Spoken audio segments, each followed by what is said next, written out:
That's awesome. Well, with that, I think we have a large part of our audience here, so we should get started. So I wanted to start with, as far as telling the audience who's joining us on the webinar today, a little bit more about the Entrepreneur Challenge and specifically why we wanted to bring David here today and teach our student entrepreneurs the art of presentation caffeine, so to speak. But before, I wanted to introduce David to give you most of you in the audience know, but he's a creative director for DBD International. His work has been featured in Adweek, Communication Arts, Forbes, Huffington Post, Business Insider, and Fast Company. He's ranked number 3 worldwide on Clout for branding, as well as being the top 5% of presenters on SlideShare with over 870,000 views worldwide for his presentation on branding, design, influence, rebranding, brand strategy, and entrepreneurship. David's What is Branding video went viral on YouTube with over 323,000 views worldwide. Shark Tank star and New York Times bestseller Damon John says David Brier is brilliant with branding and presented David with the Presidential Ambassador for Global Entrepreneurship Medallion. So I actually discovered David when I was actually going through branding for my own company. It was a very relevant topic. I had gone through many different resources, and when I came across David's stuff, I was just blown away. And I thought, you know what, I just got to talk to this guy. And I thought it would be fantastic to not only have, be able to learn from him, but have him teach others, especially student entrepreneurs. So it takes me into talking about the Entrepreneur Challenge. We're an organization that's been around for 10 years. We do the annual business plan competitions. We've given over $1 million away. The companies have gone over to be valued over $1.2 billion. So, a tremendous amount of great successes. And we essentially run workshops for these student entrepreneurs to help them grow their company. So there's ideas from later stage to even just the concept stage. And one of the things that we do is do the presentations. But in the past, if we don't really give them the advice, the students the advice, then the presentations can be pretty boring. And so I spoke with David about creating this specific workshop geared towards what the title perfectly illustrates, which David came up with, which was Presentation Caffeine, the key ingredient to keeping your audience awake, engaged, and wanting more. So with that, I'm going to give the floor to David. Very, very good. Thank you so much, Alex. All right. So I'm going to do this very snap and pop. Now I am a native New Yorker. I live and work now in the Midwest, but I do talk fast. So if you find that I am talking too fast or you don't get something, that one is on you to say, hey, send a little message to Alex. Say, Alex, what did he just say? I didn't get it. And I will absolutely clarify it. Okay? So, as Alex said, it is Presentation Caffeine, the key ingredient to keep your audience awake, engaged, and wanting more. Now, a couple of things. One thing you should know is that somewhere in the world, someone is being bored to death, sitting through a presentation that sucks. That ends now. There's 2 ways that you can watch this particular presentation. One is sort of looking for what are the golden nuggets that I can now make notes about, and those notes are going to make the difference. And if I follow those rules and things, that makes the difference. And I want to clarify that because that will not give you a great way to use this information. So, first thing is, rules enable you to follow. Okay? That's the thing. Rules enable you to follow. Whereas knowledge enables you to lead. So I'm distinguishing between rules and knowledge. Rules, basically it's like, oh, what do? I do 1, and then I follow that with 2, and I follow that with 3. Now here's the problem with that. I find the majority of business owners, entrepreneurs, even business leaders, very successful ones, the information that is least useful to them is information that they haven't actually thought through. It's kind of like, oh, A, B, C, D, but they don't know why you do that. What's the reason that works or doesn't work? And why am I going to make sure to follow those particular points? That is what I go over. So knowledge, on the other hand, knowledge enables you to lead. Knowing, oh, you know what? When I'm speaking to someone in a sales call and this happens, I should actually do this, and here's the reason why. As opposed to sitting there, and I can guarantee, here's just like a quick little way to make this real. I'm sure we've all been sold something by someone in some store. This is the best way to do it in an interpersonal way. Some store, I don't care whether it's shoes, clothing, sports gear, computer stuff, a car, it doesn't matter. But I'm sure we've all experienced someone who you knew they didn't know what the hell they were talking about, but you knew that they were kind of going through the motions because that's what they were told to do. And that was horribly painful. So can I just get some confirmations sent to Alex? Have you experienced that? Alex, are we hearing anybody? I have all the time. Okay. Okay. Cool. So we move on to this particular point. We're going to be talking about branding and purpose, or how to influence and guide universes you didn't think were yours to control. When I talk about universes, I'm talking about we each have different people that we serve, that we're of value to. So that's going to be your audience. Some of you might have a product or a service or a business concept that's geared to service moms or women over a certain age or foodies or technology enthusiasts or young people who are into extreme sports, whatever. In other words, each of those is a universe. And so the whole concept here is how to influence and guide universes you didn't think were yours to control. And this totally dovetails branding and purpose together. Branding and purpose, and we'll elaborate as to why. A brand is a story. And your story is your brand. So, question becomes, what do great brands do differently? Well, I'm glad you asked that question. And it's a little, there we go. So great brands are built on purposes, not stuff. Now, what do I mean by that? Well, let's take one of the most well-known brands, Nike. Did they ever say, hey, buy our synthetic shoes? No, they said, just do it. All of their entire brand is built on the aspiration, right? That just do it was so brilliant because it didn't matter if you were 80 years old and walked a mile a day, or if you were training for the Olympics. Just do it was like knock off the excuses and just do it. And that set the stage for them to talk about everything. They could show someone running, doing a sprint, or pole vaulting, or doing anything, or even just walking. Take charge, okay? So ignore purposes and your presentation dies. That's the thing. You're building it on purposes. Why is someone choosing? Why would someone want your product? Why would someone want your service? What's the passion that you can connect to? That's a purpose. Ignore that and you're selling stuff. What does that mean really? That means you've turned it into a transaction. You have two options. You're either going to have a transactional relationship or a transformational relationship. You want the transformational relationship.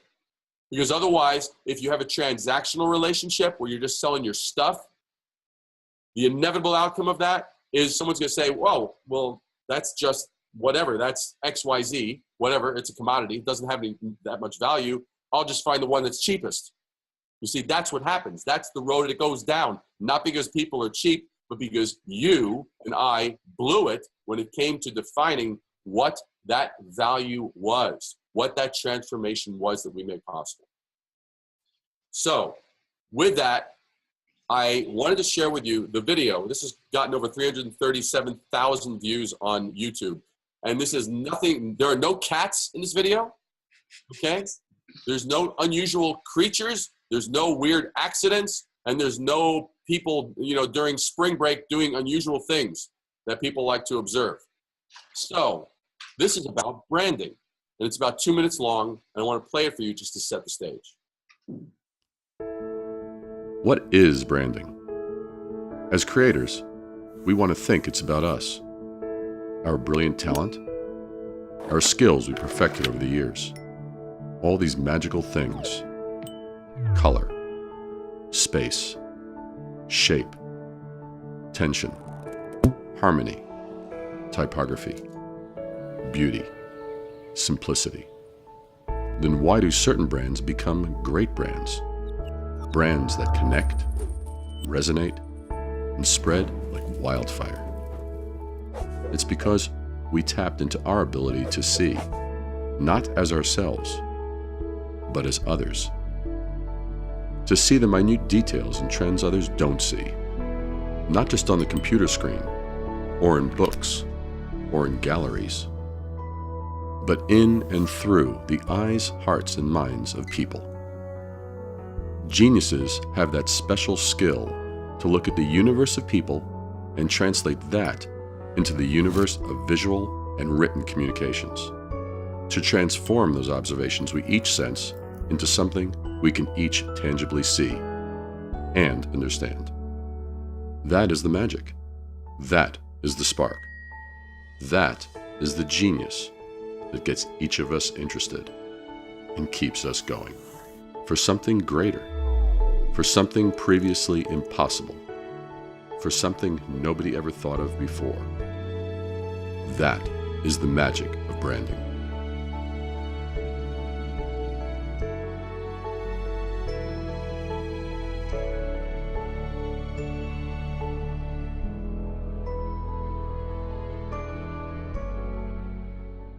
So that is the video that went viral, and it really sets the stage for a lot of what we're talking about. So the key question is how many barriers stand in the way of this powerful presentation ingredient, this element of purpose that I've been talking about? Well, 4. So these 4 landmines, they will wipe out your chances of success. Seriously. You ignore these, at your own peril. They are 1, interest; 2, ownership; 3, cliches; and 4, noise. And I'm going to go into each of these so you really get the idea. The primary barrier number 1 is interest. You have to be passionately interested in who you're speaking to and what they care about. And again, I'll just use, I tend to use examples of people to people, because that way we can take these sort of potentially abstract and tie it into something real that we've all spoken to people, dealt with people, etc. Okay, now the thing with communication is it goes both ways. But have you ever gone out with somebody, could be a friend, could be a date, who only wanted to speak about themselves? Never had any interest in you? Or even worse, if you've ever gone out on a blind date or a first date with somebody and they only spoke about themselves, that check could not come fast enough. Well, that's basically what happens with interest. Okay, we need to be interested in the people that we're talking about. When it comes to branding, we need to be interested in the audience. What are their values? It's not a personal exercise for our own entertainment or gratification.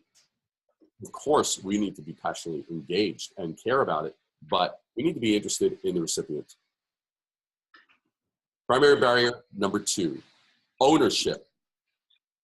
You have to know this isn't your show. It's theirs. Own that. You exist for them. You exist for them. Primary barrier number 3, cliches. Now, let's get cliches clear in our own heads. A phrase or opinion that's overused and betrays a lack of original thought. Okay? That's definition number 1. Definition 2, very predictable or unoriginal thing or person. Now, the thing about this is that this applies to not only to words. And oftentimes people think, oh, yeah, cliche. So we don't want to, like, if everybody in our industry is saying we're state of the art, if that's what their claim is to differentiate themselves, then to say that would be a cliche. We wouldn't want to use that. That's true. But if at the same time, all of your competitors are using the same type of clip art, or the same type of visuals, or the same type of channels, or the same type of messaging, or the same type of inspirational videos. You know, that it's like, you know, they talk about hope and inspiration and challenges and achievement and potential and, you know, just words. At a certain point, words become meaningless. Now, I know that I'm talking to a younger audience, but to give you an example, 30 years ago, the term all natural, when it first started to appear, actually probably 35 years ago, when all natural started to appear on food packages, it actually meant something. It's not something that's been around for 50, 60, 70 years. That was a new distinction because the whole, as an outgrowth of the 60s, you had individuals who were really into health food and granola and things that were good for your body and this, that, the other. Okay, so you had things that are generally on the fringe. The cycle works this way. Things that are on the fringe start to become more mainstream. We find things on the menus of Arby's and the menus of Wendy's and the menus of McDonald's and Burger King today that we wouldn't have even thought possible 7 years ago. We find certain exotic, you know, spices, and we Chipotle this and, you know, Korean that and blah, blah, blah, blah, blah. You know, so you get all these things that are on the fringe. They eventually, so today's innovation will become tomorrow's normal. So you want to be hip to that. You want to be sensitive to that. But cliches apply to words, visuals, pitches, video styles, all of these things. Everything can be a cliche. If you walk in a particular way, let's say you do a pitch. Let's say you're pitching stuff and you do it the same way. Why are you doing it the same way as everybody else? Can you shake it up? Can you do it a different way? You don't want to go down the road of cliches. And here's the law. If you're using cliches to promote your brand, you're promoting your category, not your brand. If you're saying, in other words, if you're saying the same stuff as everyone else in your industry, you're reminding the audience of your industry. You're not promoting your brand. I don't care how enthusiastic you are about it, doesn't matter. So using cliches will literally, you might as well just be throwing money out the window because you will have to spend easily 10 to 20 more times to even make a dent because you sound like everyone else. So using cliches prevents any purpose from being understood or relevant. Now, primary barrier number 4, noise.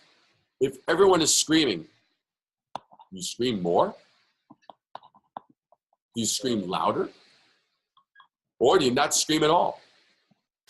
You have to be aware of the noise level of what's going on.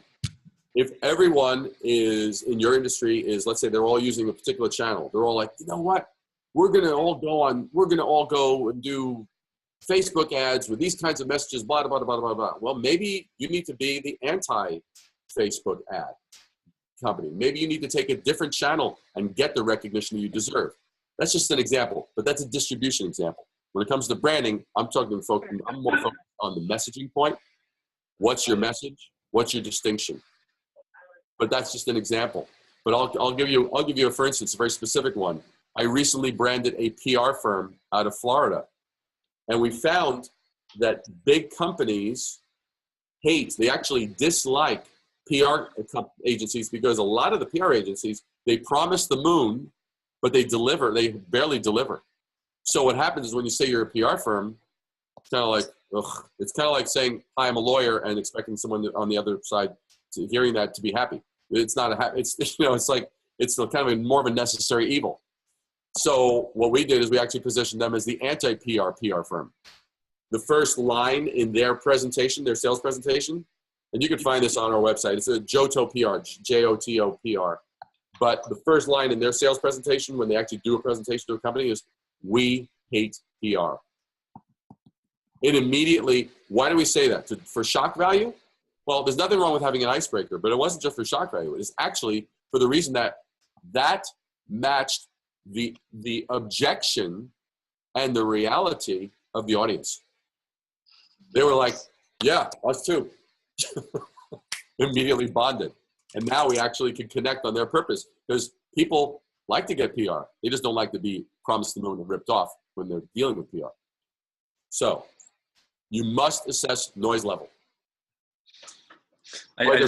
David, I wanted to stop you real quick to one comment. Someone said, I'm a PR firm, and this is so true. Thank you. Beautiful. Beautiful. There we go. So are there many promises in this space? Right? Does the customer have too many choices? That's oftentimes if you're in a space where there's so many choices, simplicity is king. I mean, look at the most valuable company on the planet. They have an iPhone, they have an iPad. They don't have, it's not like they've got 70 different, or even 8 or 10 different blah, blah, blah, blah. They have a couple of configurations, this or the plus, and blah, blah, blah, blah, blah. So, it's simplicity. We live in a very noisy world. Simplicity rules. Are the differences between the options too subtle? You have to always look with regard to your messaging. Is the point we're making really clear? Does it really, really, really isolate who and what we are? So that's just an example that you want to make sure that it's really, that the difference is not so subtle that you have to put it under a microscope to go, oh, I see now. People don't have time, and people usually are not walking around with a microscope. So failure to do any of the 4, interest, ownership, cliches, or noise, will result in a failure to differentiate. Now, that brings us to this particular point, the definition for branding.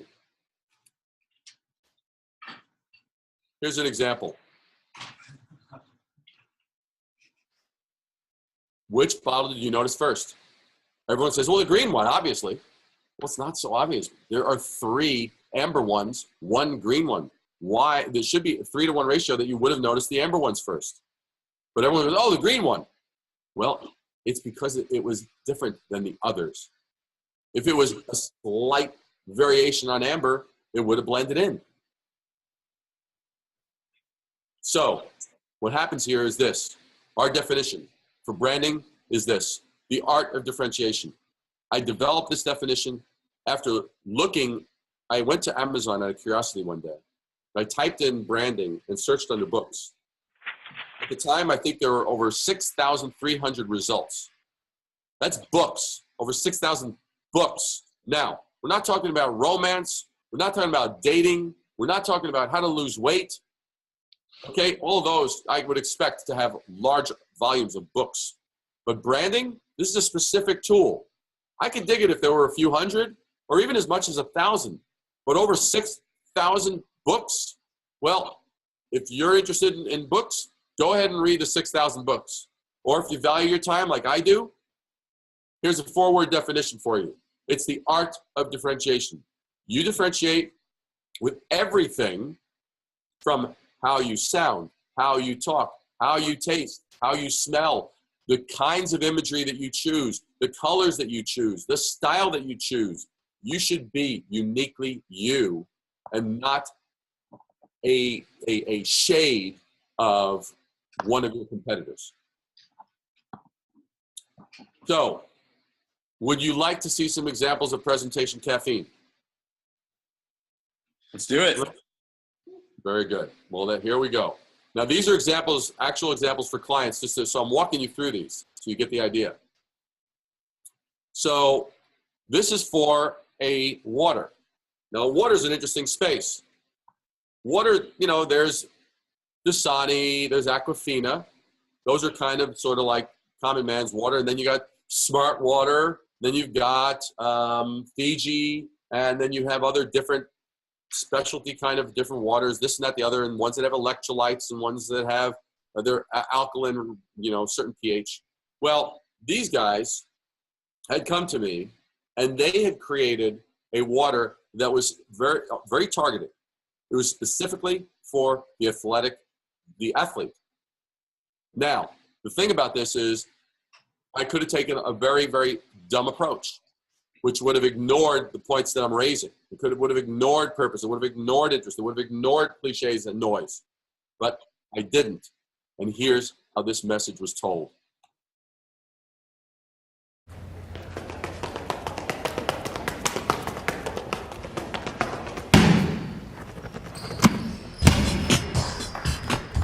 Anybody can show up. Wear the right gear. looked the part. But the real question is, who's the last one standing? The one who takes home the trophy. The one they want to beat next year. It's me. Me. The one who crushed it. Me. The beast. The one who bounced back and dominated. To all the big companies with their fancy slogans and multi-million-dollar campaigns. I'm not some target audience or some ad agency's demographic. I'm not some cash cow to fill with salt, chemicals, corn syrup. I demand fuel. Not some marketable candy-flavored formula. No. I want fuel to burn. After all, I've conditioned my body for crushing it. For beast mode. For coming out of nowhere. Bouncing back like a force of nature you never saw coming. Being the player my coach, trainer, and teammates know and respect. Why? Because respect isn't something you're born with. It's something you earn. Every day. Defiance fuel. Earth's first water formulated for athletic performance. Defy limitation.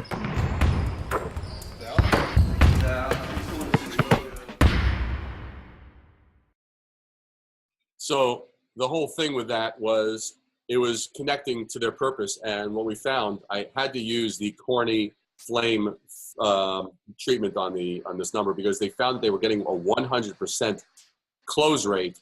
And is this connected to the purpose? If you looked at the way the script told the story, it talked about, it's me, the beast. I'm not some target audience who wants some of your sugar flavored blah, blah, blah. So it became the voice and the purpose of the athlete. Otherwise, it would have been in what I call pitch mode. It would have been talking at the actual athlete. Instead, it became the voice of the athlete, and they went nuts. From the name, and if your person is still listening with regard to the naming, this grew out of understanding our audience. Nobody else actually had this either. But Defiance Fuel and Defy Limitation was their mantra.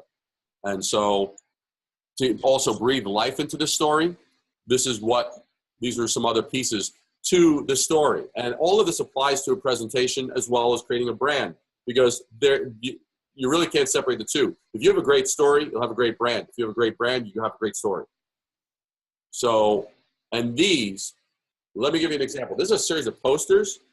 The purpose of me showing you the posters is none of these are sitting here showing a product shot. Who cares about the product shot? What they care about is being able to be in that moment that's theirs, where they can do things like this, or like this, or this. So it celebrated their purpose, the things they were passionate about. That's how we told our story, by showing the respect and understanding of their story.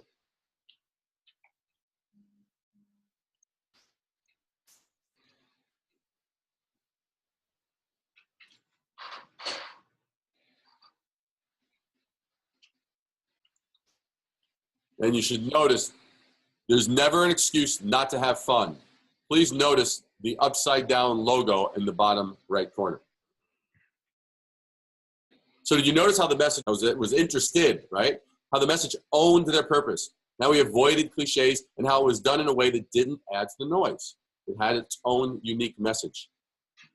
This gives you an example of a different type of business. And I picked a few different types of business so that it could be clear to anyone watching that this is for anybody in terms of, I don't care whether you have a business that's a service or a product or a revolutionary idea, it doesn't matter.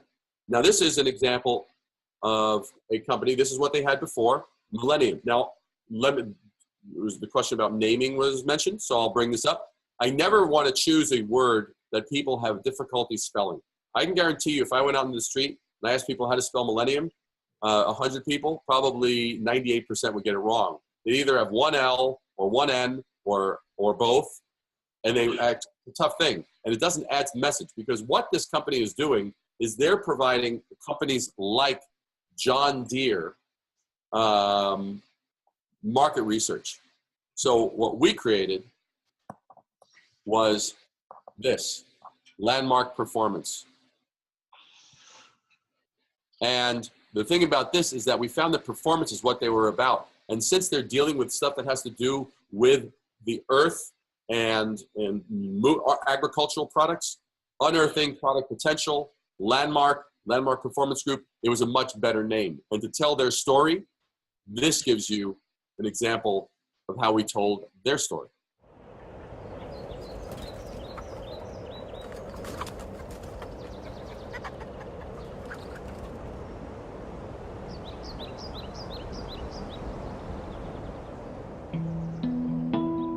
Whoever said it was about the journey never ran a business.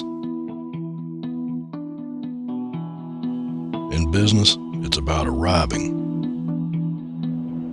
More than that, it's about arriving faster, savvier, and smarter than the competition.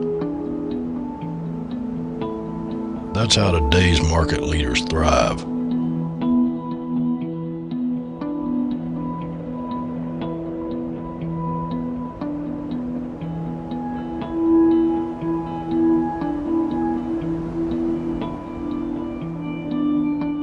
It's no longer an issue of collecting facts. It's about digging deep enough to unearth insights and open the door to something meaningful. How does one navigate through this rough terrain of discovery? With the same old tools? No. By learning to see through the eyes of those familiar with the terrain. By learning to hear what they hear. And say.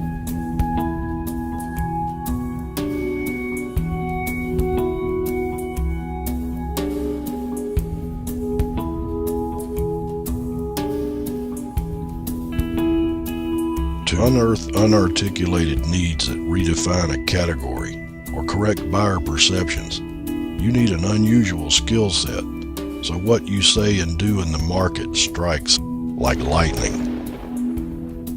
If you combined a laser-precise focus with the ability to cut through the crap, with a relentless yet cool exterior, powered by a souped-up V8 under the hood, you'd probably be getting close to our approach. Real close.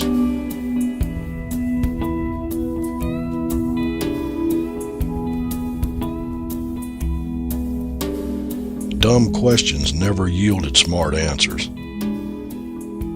That's why we're fond of getting our hands dirty, as long as it's in the ongoing pursuit of getting potent insights that transform you and your product into superheroes. The kind of superhero with really awesome superpowers. What kind of powers? The kind that make products fly off the shelf.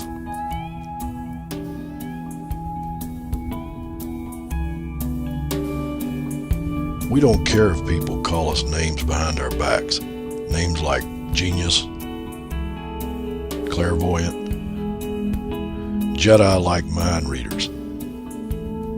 Whatever. As long as you say this to our face, you helped us finally understand our product distinctions and buyers' values, and now we're selling product like hotcakes. That's right, hotcakes. Sound real yummy right about now, and so it is. Let's talk.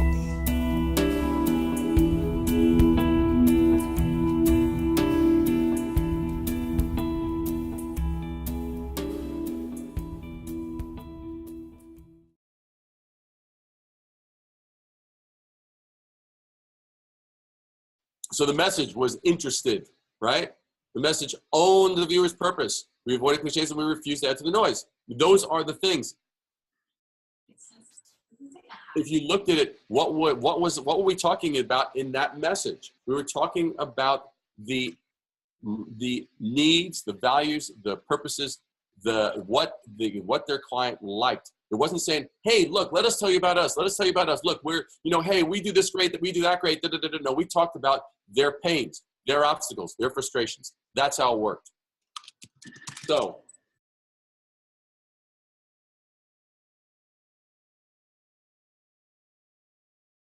we've got the before. This is American Dance Institute. Now, this was a cliche. We've got American Dance Institute. That looked 25 years out of date, and it was appropriate because they had their 25th anniversary, and they came to us to do a rebrand. This was the rebrand. Now, the thing is that their audience had purposes. You need to know your audience. That's the whole thing with presentations. It was movement on your terms. The way all of these particular dance schools and dance in the area, they were all saying the same type of thing, and they all had a way about them. They were very authoritative. They were very disciplinarian. So here's what we did as far as telling their story. Some say dance isn't for everyone. But what if it were?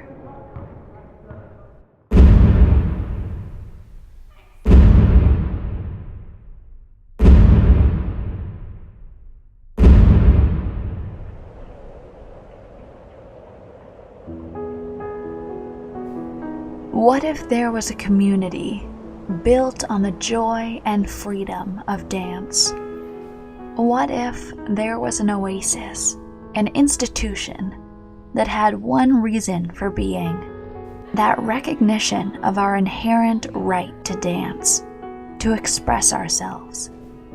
What if movement looked to us for guidance? What if movement wasn't something to be feared, but something that celebrated our arrival, welcoming us with open arms and an open heart? What if movement opened our eyes to a new world that applauded us with every gesture and flourish? What if there were such a place? Well, there is. It's where dance has called home for the last 25 years, and where future dancers will call home for the next 25. American Dance Institute. Movement on your terms. Come in, and together, let's discover the magic of you.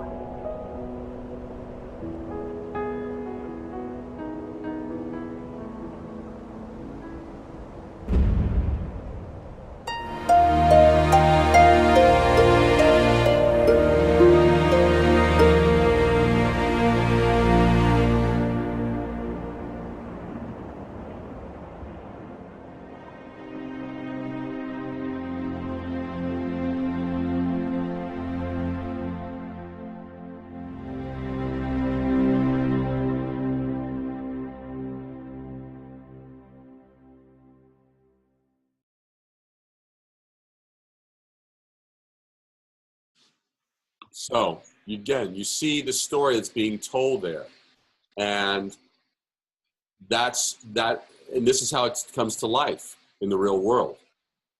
Again, I'm talking branding and purpose, right?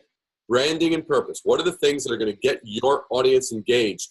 Here's an example of a series of shirts that were created as part of this. Rules were meant to be broken, not dancers. Dedicated to less left feet and more right ones. When in doubt, I dance. It drives serious adults crazy. And more pounds per ounce. So again, purpose. So were we interested? Yes, we were. Did we own the viewer's problems? Yes, we did. Did we avoid cliches?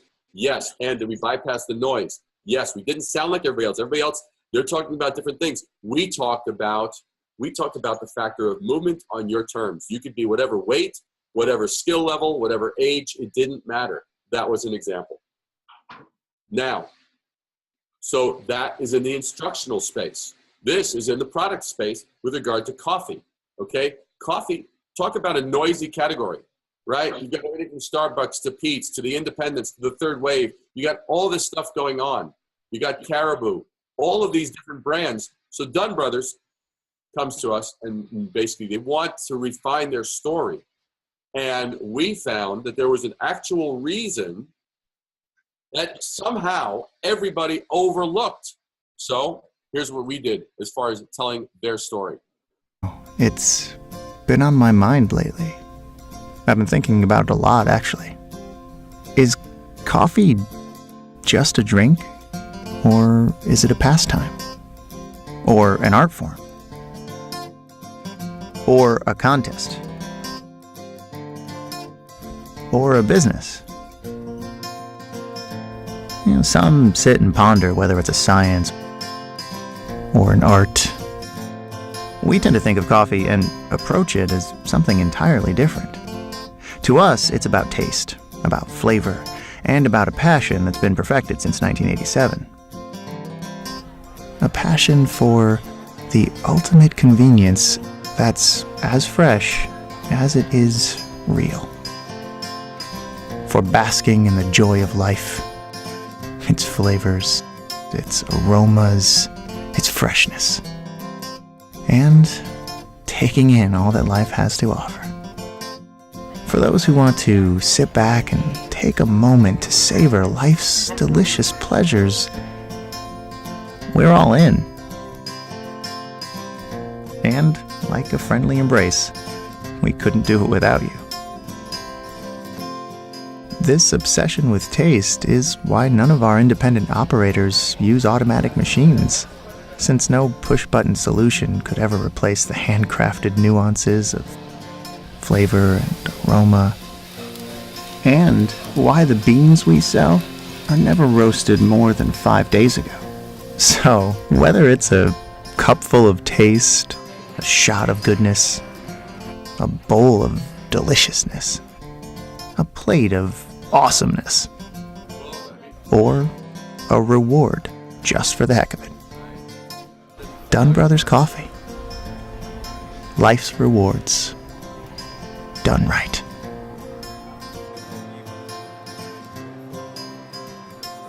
The official home of taste.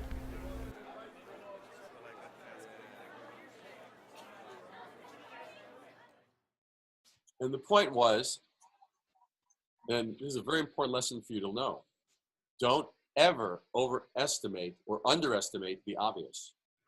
The obvious tends to be overlooked by a lot of people. No one in the coffee space actually simply owned taste. So we made it the official home of taste. Nobody owned it. You would think that's insane, and it pretty much is insane. The basic thing about it is that when you're developing that story, that brand presentation, you're developing that arc for your story, that is what you want to really, really look for. Where can you uniquely shine? So how do we use these? We had interest, we had ownership of their problem. It's like, so we're going to make it the official home of taste, not just someplace you can go for taste. Anybody can say that, but we made the official home of it. If no one else is going to be the official home, we're going to stake our claim. So the last one in this series is for the skin space. Now, very competitive. Skincare is very, very competitive.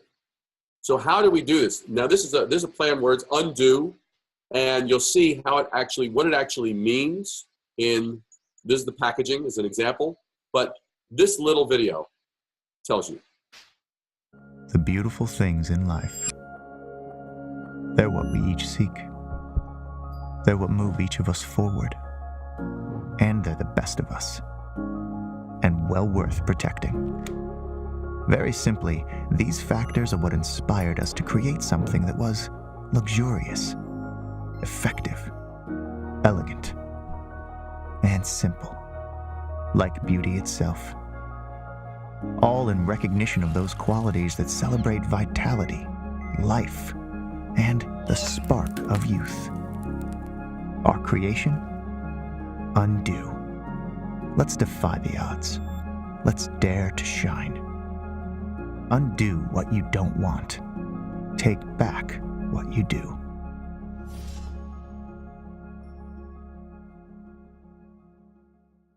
I remember showing this to at an international convention, and someone gave this. Someone stood up and gave it a standing ovation because they were shocked at how a skincare product could be done with no visuals. I mean, again, let's look at cliches. Let's look at different points. No visuals of women looking beautiful and photoshopped and airbrushed and all this kind of stuff. None of the usual suspects, and instead painted the message with regard to basically take back what you want. Undo what you don't want, take back what you do. And so undo was that. So you start to see this pattern with regard to interest, ownership, and cliches and noise. They're all related to purpose. That's the basic thing about that. So I've driven this point home. Those 4 things, you use those, you own those in your presentation, in your storyline. When you're doing a presentation, you're telling a story. You don't walk me through and engage me with each of those particular points, you've lost me. Now, here's the thing I wanted to make sure about this. On this, if you found this valuable, I'm inviting you to basically, there's a free ebook that you can take a screenshot or do whatever you want to do at that bottom there. That is where you can basically go and download this free ebook. It's an ebook that was previously available only to clients, and we've made it available to anybody.